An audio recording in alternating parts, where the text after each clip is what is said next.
Loan trap. Loan ಟ್ರ್ಯಾಪಾ? Trap.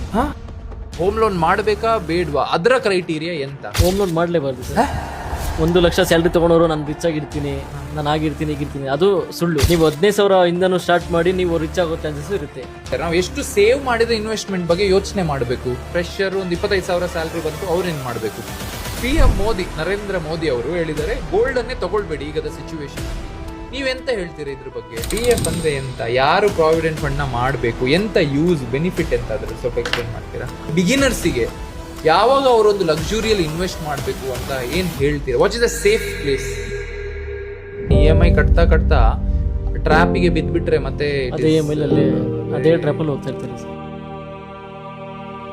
So ನಾನೇನ್ ಯೋಚನೆ ಮಾಡಿದೆ ಅಂದ್ರೆ, ನನ್ನ ಮೈಂಡ್ ಸೆಟ್ ಹೇಗಿತ್ತು ಅಂದ್ರೆ, ಇವೊಂದು ಐ ನ್ಯೂ ದಟ್ ನಂಗೆ ಬೆಂಗಳೂರಲ್ಲಿ ಒಂದು ಮನೆ ತಗೊಳ್ಬೇಕು ಆಸೆ ಇತ್ತು. ತಗೊಂಡ್ರೆ ಸೆಟ್ ಫೀಲ್. ನಾನೇನ್ ಯೋಚನೆ ಮಾಡಿದೆ, ನಾನು ಕೂತೆ ಆಯ್ತಾ, ಮನೆ ತಗೊಂಡ್ರೆ ಎಲ್ಲಿ ಮುಟ್ತೀನಿ ನಾನು, ಅದೇ ನನ್ನ ಮೇಲೆ ಇನ್ವೆಸ್ಟ್ ಮಾಡಿ ನನ್ನ ಬಿಸ್ನೆಸ್ ಅನ್ನು ಗ್ರೋ ಮಾಡಿ ನಾನು ಎಲ್ಲಿ ಮುಟ್ತೀನಿ ಅಂತ ಯೋಚನೆ ಮಾಡಿ.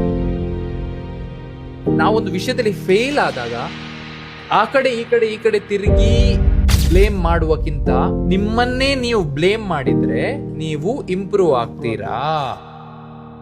ಈಗ ನಮ್ಮ ಕ್ಯಾಮ್ರಾ ಟೀಮ್ ಎಲ್ಲ ಹೋಗಿ ರಾಪ ಈಗ ಇನ್ವೆಸ್ಟ್ ಮಾಡಿ ದುಡ್ಡು ಮಾಡ್ತಾರೆ ನೋಡಿ. ಅಗಡ್ತದೆ ಇಲ್ಲ ಬ್ರೋ, ನೀವು ಜಾಸ್ತಿ ಕೊಟ್ರೆ ಅಲ್ಲ ಮಾಡ್ಲಿಕ್ಕೆ ಆಗೋದು.